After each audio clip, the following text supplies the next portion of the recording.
안녕하세요. 1월 3일 수요일입니다. 오늘은 신명기 1장 34절부터 46절까지입니다. 제가 읽겠습니다. 여호와께서 너희의 말소리를 들으시고 노하사 맹세하여 이르시되 이 약한 세대 사람들 중에는 내가 그들의 조상에게 주기로 맹세한 좋은 땅을 볼 자가 하나도 없으리라. 오직 여분네의 아들 갈렙은 온전히 여호와께 순종하였은즉 그는 그것을 볼 것이요 그가 밟은 땅을 내가 그와 그의 자손에게 주리라 하시고 여호와께서 너희 때문에 내게도 진노하사 이르시되 너도 그리로 들어가지 못하리라. 네 앞에 서 있는 눈의 아들 여호수아는 그리로 들어갈 것이니 너는 그를 담대하게 하라. 그가 이스라엘에게 그 땅을 기업으로 차지하게 하리라. 또 너희가 사로잡히리라 하던 너희의 아이들과 당시의 선악을 분별하지 못하던 너희의 자녀들도 그리로 들어갈 것이라. 내가 그 땅을 그들에게 주어 산업이 되게 하리라. 너희는 방향을 돌려 홍해길을 따라 광야로 들어갈지니라 하시매 너희가 대답하여 내게 이르기를 우리가 여호와께 범죄하였사오니 우리 하나님께서 우리에게 명령하신 대로 우리가 올라가서 싸우리이다 하고 너희가 각각 무기를 가지고 경솔히 산지로 올라가려 할 때에 여호와께서 내게 이르시되 너는 그들에게 이르기를 너희는 올라가지 말라 싸우지도 말라 내가 너희 중에 있지 아니하니 너희가 대적에게 패할까 하노라 하시기로 내가 너희에게 말하였으나 너희가 듣지 아니하고 여호와의 명령을 거역하고 거리낌 없이 산지로 올라가매 그 산지에 거주하는 아모리 족속이 너희에게 마주 나와 벌떼같이 너희를 쫓아 세일산에서 쳐서 호르마까지 이른지라. 너희가 돌아와 여호와 앞에서 통곡하나 여호와께서 너희의 소리를 듣지 아니하시며 너희에게 귀를 기울이지 아니하셨으므로 너희가 가데스에 여러 날 동안 머물렀나니 곧 너희가 그곳에 머물던 날수대로니라. 아멘. 약속의 땅에 들어가는 사람과 그렇지 못한 사람으로 이제 나뉘게 됩니다. 이스라엘 백성들이 출애굽할 때에 하나님께서 어떤 사람은 들어가고 어떤 사람은 들어가지 못한다. 그런 구분을 두고 그들을 출애굽시키신 것이 아닌데 그들이 광야에서 하나님의 명령을 거역하고 불순종하는 그 사건을 통하여서 그들에게 광야에서 40년간 거기서 떠도는 것뿐만 아니라 그 광야를 통과하고 약속의 땅으로 들어가는 사람과 그러지 못한 사람으로 나뉘게 됩니다. 낙심하고 하나님의 명령을 거역하고 원망한 이 백성들을 향하여서 하나님은 그들에게 주기로 한 그 좋은 땅, 그 땅을 볼 자가 없을 것이다 라고 말씀하는 거죠. 그러나 그 가운데에 오직 한 사람 여분네 아들 갈렙만은 온전히 순종하였기 때문에 그는 들어갈 것이다 라고 말씀하면서 그가 밟은 땅 그것을 그와 그의 자손에게 줄 것이다 라고 하나님이 말씀하시죠. 그리고 모세에게도 하나님이 모세 너도 못 들어간다고 그렇게 말씀하신 겁니다. 모세가 백성들을 향해서 너희 때문에 내게도 진노하셔서 하나님이 말씀하셨다. 너희의 그 불순종, 그 거역 그것 때문에 나도 그 땅에 들어가지 못하게 되었다라고 이야기를 하고 있는 거죠. 그러면서 하나님께서 모세가 지도자였으니까 지도자가 없이 그들이 떠도는 것이 아니라 눈의 아들 여호수아 모세를 수종들던 그 여호수아를 그 다음 민족의 지도자로 세우셔서 그 여호수아를 통하여 들어가게 될 것이니 여호수아를 담대하게 하라 하나님이 말씀하시는 거죠. 그가 이스라엘에게 그 땅을 기업으로 차지하게 할 그 사람이 될 것이다라고 말씀하십니다. 그러면 여호수아와 갈렙 두 사람만 들어갈 수 없지 않습니까?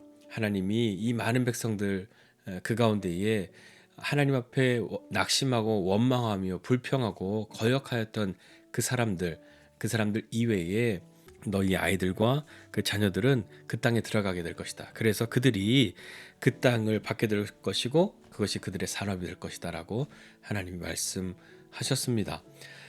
그런데 이 말을 잘 듣고 하나님께서 이렇게 말씀하셨을 때 이스라엘 백성들이 어떤 반응을 해야 하겠습니까? 하나님 앞에 돌이켜 회개하든 아니면 하나님 어찌해야 합니까? 라고 하나님 앞에 나오든 해야 할 것인데 그들이 선택한 것은 무엇이냐면 40절에 보니까요.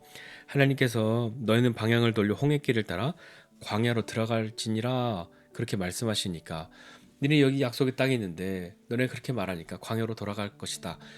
그것도 홍해길을 따라서 그렇게 돌아갈 것이다 말씀하시니 하니 이스라엘 백성들이 하나님의 명령을 또다시 거역하는 그런 일을 그런 죄를 범하게 되죠. 그들도 이야기합니다. 우리가 하나님 앞에 범죄하였습니다. 라고 말하였다고 하면 하나님 앞에 범죄했던 그 마음을 돌이켜야 할 것 아닙니까? 돌이키고 회개하여 하나님 앞에 돌아가야 할 것인데 우리가 하나님의 명령을 어기고 잘못했으니까 그래 하나님이 전에 가라고 했으니까 이제라도 우리 갑시다. 이렇게 말했던 것일까요? 그들이 이전에 우리에게 명령하신 대로 우리가 올라가서 싸우겠습니다. 그렇게 말하고 무기를 가지고 올라갑니다. 그런데 오늘 성경에 보니까 경솔이 산지로 올라갔다 이렇게 이야기합니다. 여기서 경솔하다는 말은 어떤 의미일까요? 하나님께 묻고 그렇게 움직여야 할 것인데 자기들 마음대로 그냥 그렇게 생각하고 이전에 하나님 말씀하셨는데 우리가 안 들었으니까 그것 때문에 하나님이 진노하셨다 말씀하시고 우리로 다시 광야로 돌아가라 하셨으니 이제라도 갑시다. 그렇게 말하면서 막 가버리게 된 것이죠. 그런데 하나님이 그 백성들을 향하여서 모세를 통하 이렇게 말씀하십니다.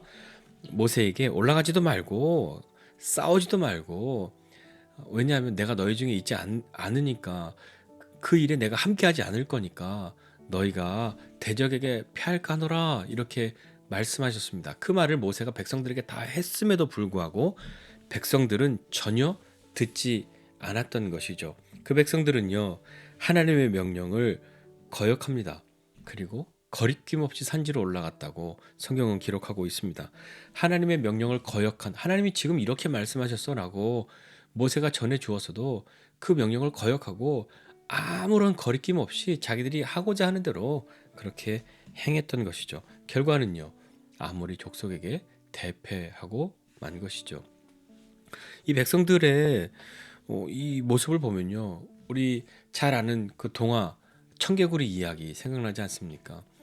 청개구리가 얼마나 말을 안 듣는지 엄마 개구리가 말하는 것에 맨날 반대로만 하고 있다가 엄마 개구리가 이 녀석이 너무 말을 안 들으니까 죽을 때 유언으로 나를 강가에 묻어다오 이렇게 말하면 분명히 산에 묻어줄 것이다 거꾸로 하니까 그렇게 생각해서 유언을 그렇게 했더니 이 청개구리가 마지막은 내가 들어야지 하면서 강가에 엄마 개구리를 묻고 비가 올 때마다 강물이 불어나니까 그것이 떠내려갈까봐 개굴개굴 운다 하는 그 동화 이야기 있지 않습니까? 이 백성들의 모습이 마치 그런 것 같지 않습니까? 전에 말씀 듣지 않아서 하나님께서 진노하셨으니까 그때 그 명령 지금이라도 지켜드리면 되지 않아? 그렇게 하면서 움직였던 것 아닐까요? 지금이라도 지켜드릴게요 라고 그 백성들이 일방적으로 통보해버리는 것 아니겠습니까? 하라 할 때는 안 했고 하지 말라 하니까 이제서야 하겠다 이렇게 말하는 이 백성들 어찌해야겠습니까? 하나님의 명령을 거역하면서도 그리고 그 거역하는 가운데서도 거리낌 없이 움직였다라고 하는 것은요. 이전에 하나님 말씀하셨다고 하는 것, 그것을 하겠다고 하는 것도 어쩌면 그들에게는 정직한 마음이 아닐 겁니다.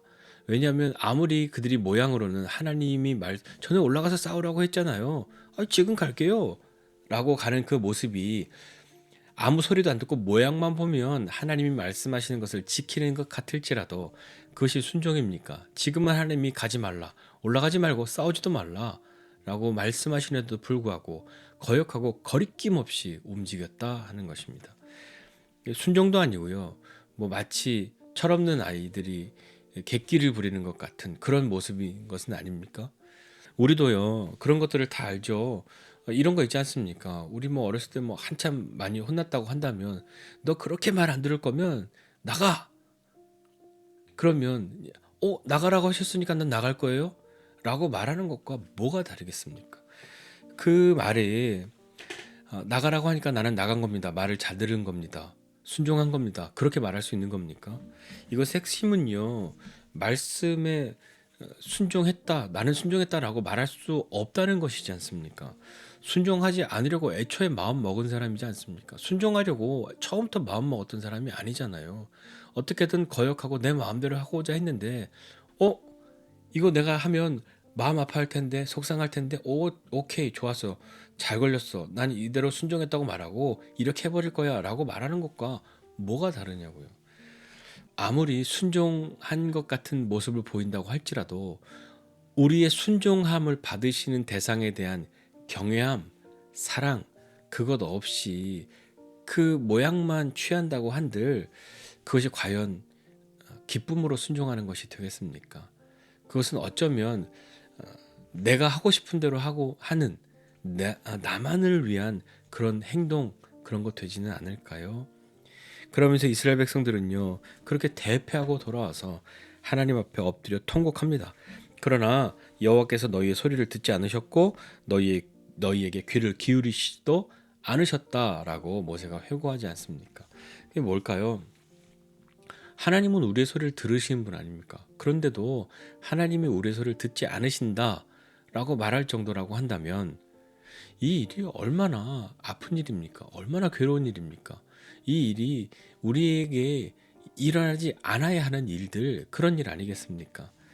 이 백성들이 자신들이 앞서서 우리가 범죄하였사오니 라고 말했던 것이 회개의 마음으로 그 말을 한 것이 아니지 않습니까? 왜냐하면 그 말을 해놓고도 거역하고 거리낌 없이 자기들이 하고 싶은 대로 그렇게 했던 것이죠. 올라가라 싸우라 했잖아요 하면서 하나님이 너희 올라가면 질 거라고, 나 너희와 함께하지 않으니까 너희가 그 일에 대적을 만나 패할까 하노라 말씀하셨는데도 하나님 전에 하라고 했잖아요 라고 말하면서 마치 말 안 듣는 아이처럼 청개구리 같이 그렇게 행동했던 그들이 다시 돌아와서 그렇게 통곡하는 것, 모양만 보면 회개의 그런 어떤 모습처럼 비춰질 수 있으나 이것이 정말 회개일까요? 하나님 앞에 나와서 통곡한다고 그 모습이 비슷하다고 그 모양만 가지고 회개라고 할 수 있겠습니까? 모양이 아무리 같다고 하여도 그 내용이, 그 의미도 그럴 것이라고 그렇게 여길 수 없는 것, 그런 것이 지금 이 백성들의 모습이지 않습니까? 마치 필요할 때만 하나님을 찾고 평상시에는 내 마음대로 하다가 하나님이 말씀하셨던 그 어떤 한 가지를 가지고 전에 이러셨는데 왜 지금은 그렇지 않냐고 막 우기고 있는 그런 모습과도 같지 않습니까? 필요할 때만 하나님 찾는 사람, 그 사람들은요, 물론 우리가 어떤 필요가 있고 원함이 있고 간절함이 있어서 하나님 앞에 나오는 것은 그것을 나쁘다고 말할 수 없지 않습니까? 그것은 합당한 것이죠. 그렇게 나아가야 하죠.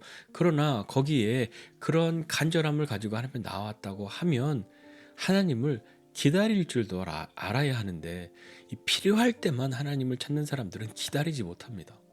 하나님 도와주세요. 안 도와주네? 어쩜 이럴 수 있냐고. 그러면서 자기의 다른 방법을, 또 자기가 숨겨두었던 제2, 제3의 방편으로 모색해두었던 그 일들을 하면서 또 하나님을 원망하는 거죠. 내가 그렇게 바랬는데도, 기도했는데도 하나님은 안 도와주셨다고.